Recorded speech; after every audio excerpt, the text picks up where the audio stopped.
Good evening, everyone. This is Anna with the Money Date. How are you guys doing?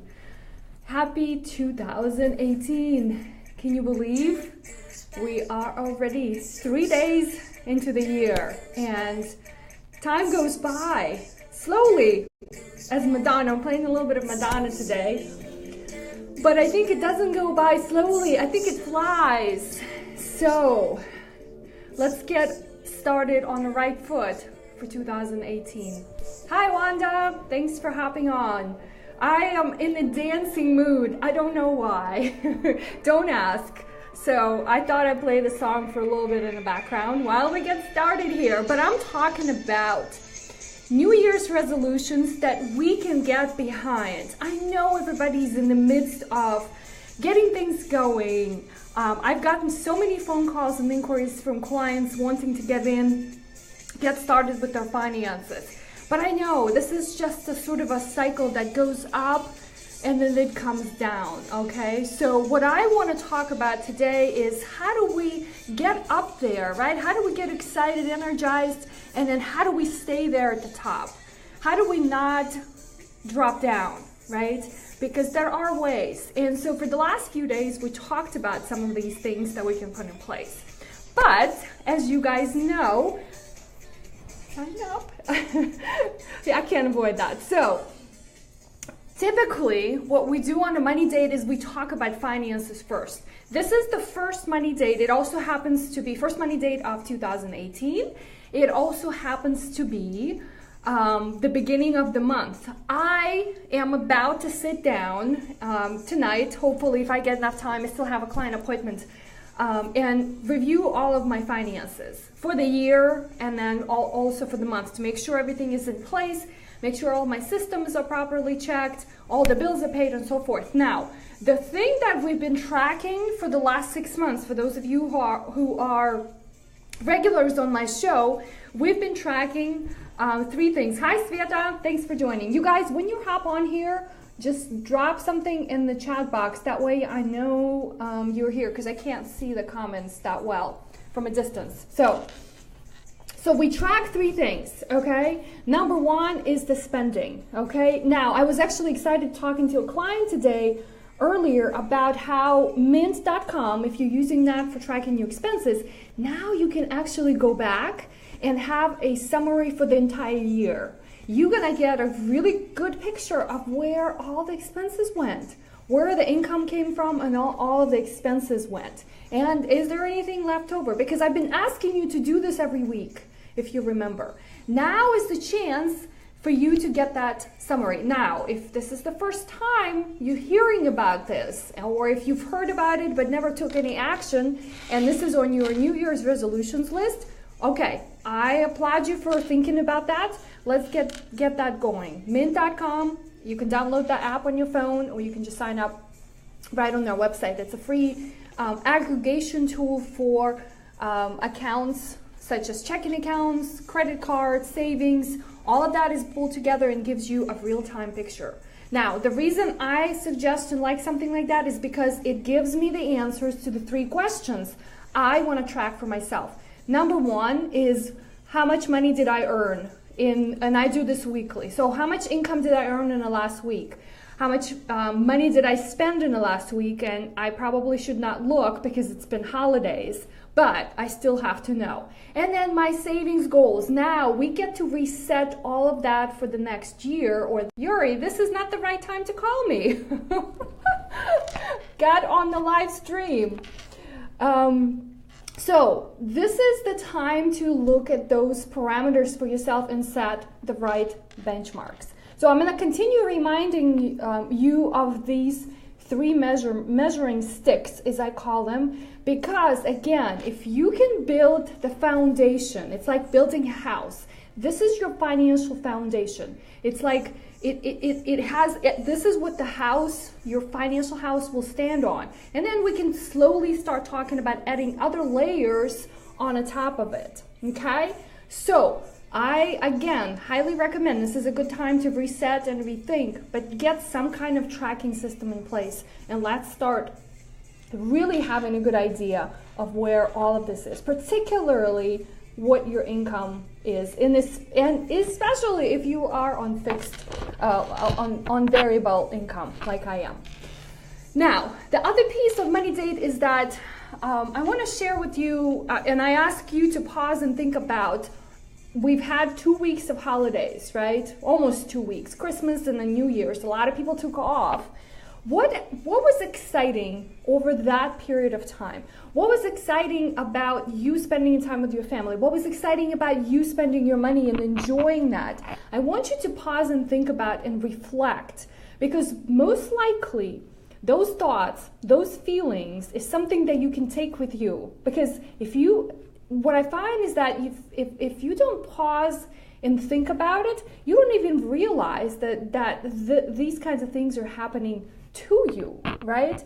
And then if you can figure out and sort of say, all right, these are the great things that happened because I did this, and that, then you can go back and try to replicate. This is the idea of gratitude. Now, I always tie gratitudes that we talk about on Money Date to our finances, because I strongly believe that there's nothing in life you can do that is not going to require some kind of money, right? Whether it's money that belongs to you or somebody else. So let's be real about that. Now, I have a funny money win for the week. We are going on a special trip. I'm not going to tell you yet where we're going, but guess what? I need a passport. So I actually had to rush to the post office this afternoon to get a picture done, to complete application, but it's all good. My win for the week, Yuri's been bugging me about it for the last 5 days since we learned about the trip, to get it done. So I want to make sure that there's enough light here. So I am excited. And first of all, I didn't realize that my passport was expired. It expired in May of last year.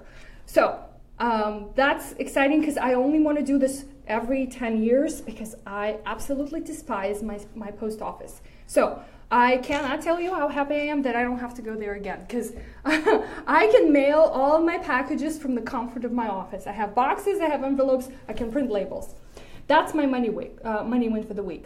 Now, I want to get into talking about these New Year's resolutions and some of the thoughts that I have that I've put in place for myself, and I want to stick to these, and I want to share those with you. So the idea is that we set all of these goals for ourselves, right? We get really excited and reset in the last couple of weeks, or if you take vacation at the end of the year, and then we come out strong at the beginning of January, right? And I actually read something yesterday that one of the statistics that New Year's resolutions only really last until middle of February.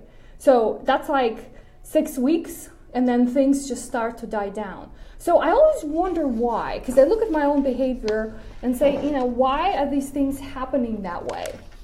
So, but I think what's important to realize is that when we assess, hi Greg, thanks for hopping on. When we assess our current situation, right, whether it has to do with our finances, our relationships, our relationships with ourselves, it comes down to 3 time frames, right? It comes down to past, right? Because we look back and say, all right, this is what happened. It comes down to future, and then as well as the present time, right? So we kind of are somewhat stuck in these 3 time frames. It's nothing unusual, but I think when you look back, you have to think about what happened in the past, because I believe those lessons or mistakes, right, or wins that you have is something that you can carry forward and change your behavior.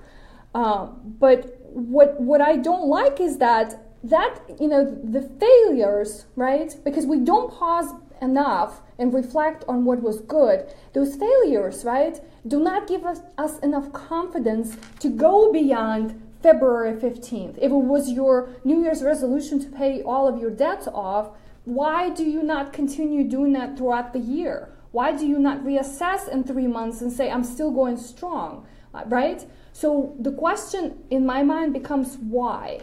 And it's actually very simple, right? It comes down to is that these time frames, we just got them wrong, right? Because we bring the past and we want to carry it forward, but we've got these reservations. So it comes down to that we're trying to fix something from the past and carry it forward. Now, it is very relevant to our finances, right? We always talk about money here. So because we have to forgive ourselves, right? If I have to come up with the very simple explanation is that you have to give yourself a break. You learn from the mistakes, right? You keep going. And the best part of all of that, you do not give up. Okay? So if you can get those 3 things in place and keep going, you're going to get over this momentum, right? And sure enough, you're going to make mistakes because we're not protected against that. But it's the idea that you have to move forward. So my friends, in 2018, it has to be different. It is different for me. And do you know why? Because I made a decision. And it's a decision over here. It is nothing else. I'm still the same person I was 3 days ago. It was 2017, right? But it is very different how I feel and what I think.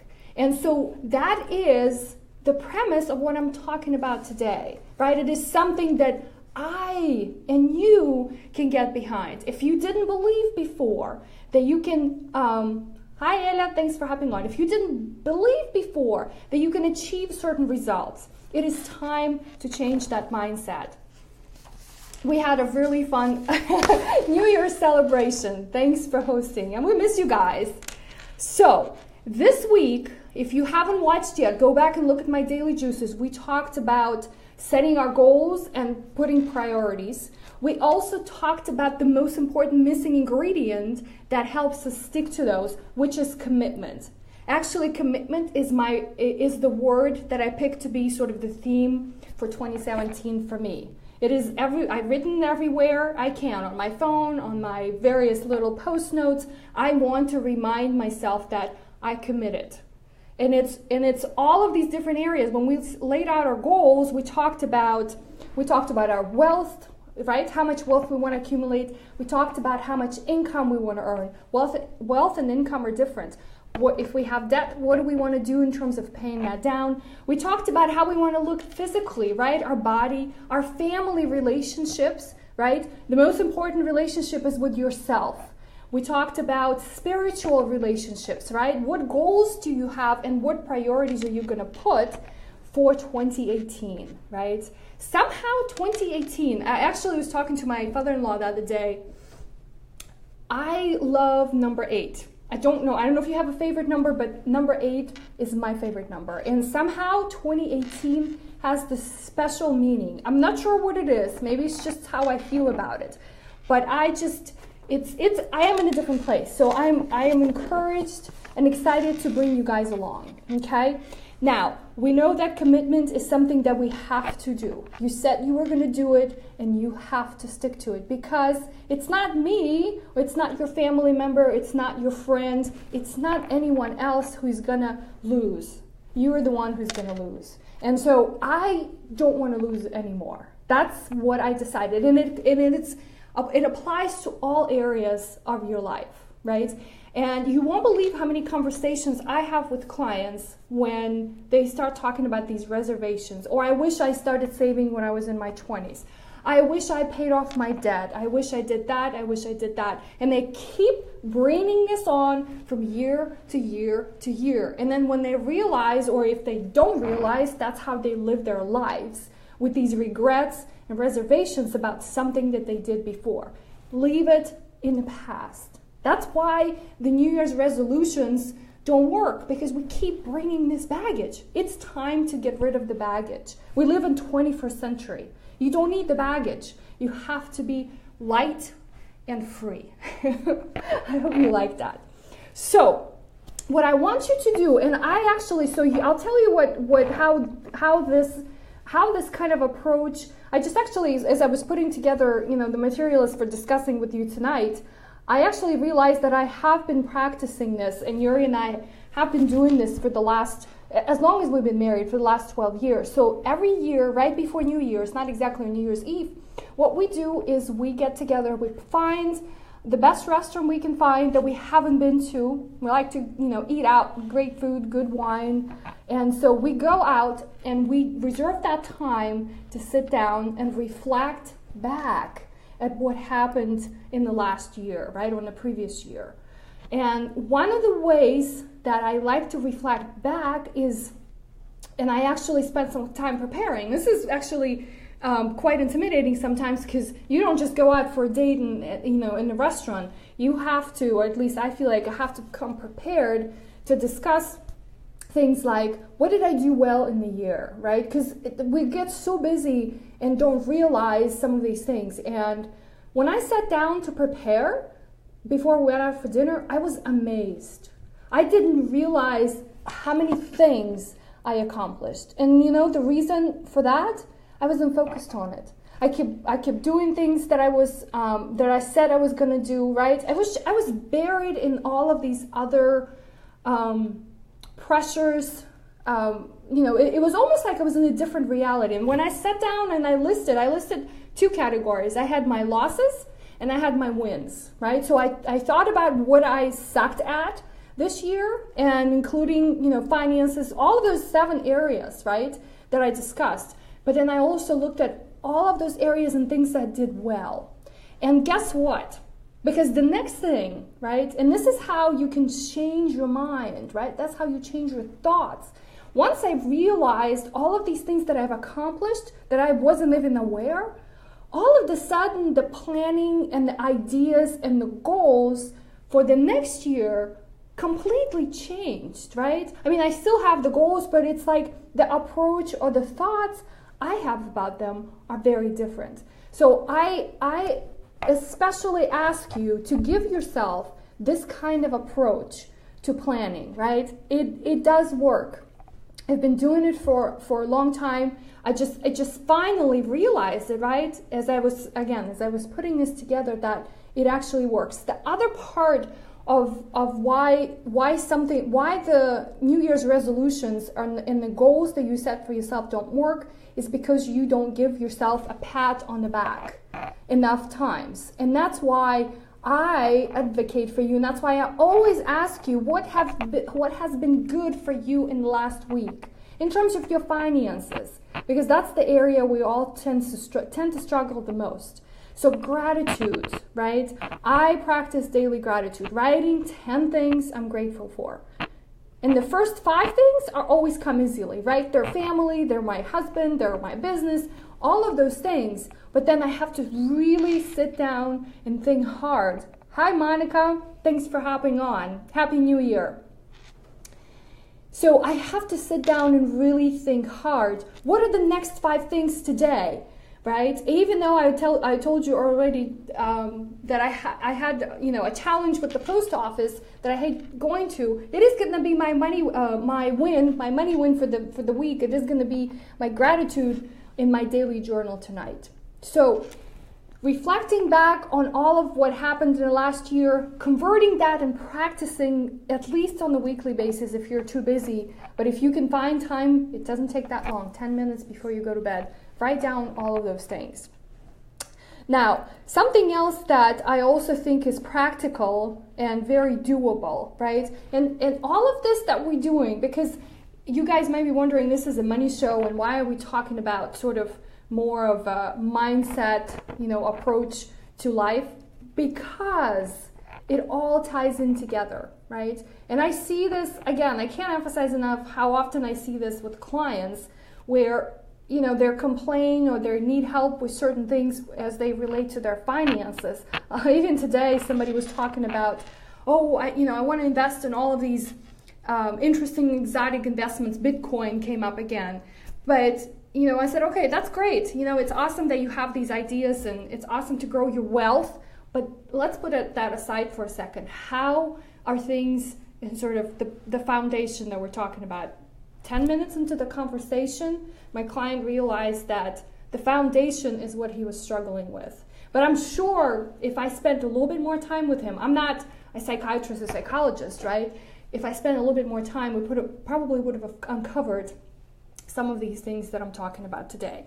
So the last piece, right, of what I think would be helpful is look at the relationships with other people, because we tend to bring, and particularly if you have, you know, a partner, or if you have a spouse or somebody with whom you share a household.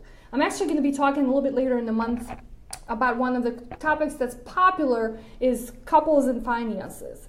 Because the reservations or the wins and the losses in how we treat money translates into our relationships. Now, these relationships could be with your parents. These relationships could be with your kids. What are you teaching your kids about finances? Are you even talking to them about finances? I grew up in a household where that was not something that my parents practiced. It was just not discussed. So how, you know, because again, that builds the relationship between you and the other person, and then it gives you the confidence, right? If you don't know something, then you most likely are going to go out and find an answer for, and you're going to research.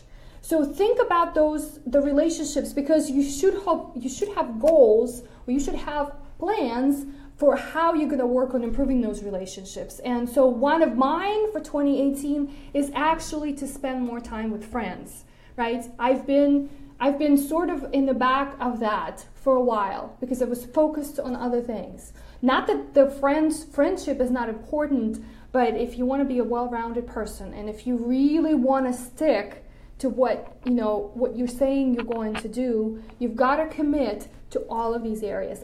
They're almost like work in sync. If you draw a circle and you put all of these 7 areas that I discussed, there are wealth, their income, their physical body, right? Your spirituality, your family, the recreational things, the vacations, the fun stuff you want to do, professional life, right? All of that is closely tied in together. So if you're focusing on with your goals on one area, and that's all you're really pushing for in 2018, what do you think is going to happen for the rest? It's going to suck. So you better put enough effort in pushing all of them. And that's why I think this is it. This is the missing sauce for all of those resolutions, right? Or goals or priorities or targets, I don't know, call them whatever you want, that don't work. But the last question that you need to ask yourself is, what is it that you want? It's a really simple question, but what is it that you want? Think about it. You have all of these areas to focus on, because what happens is that the things that you have and the experiences that you bring are going to carry you into the future, right? And so bring the good stuff into the future, because it motivates you, it excites you. And before I close, I found a really neat quote. I follow Oprah on Instagram. She's one of my followers. She puts a lot of good stuff out, but she had a quote that I think is really relevant to this theme. Cheers to the new year and another chance to get it right. So I challenge you to get this right in 2018. Thanks for watching. You guys are awesome. Let me know if this content is helpful, but I'm excited for what is coming, and I'll see you around.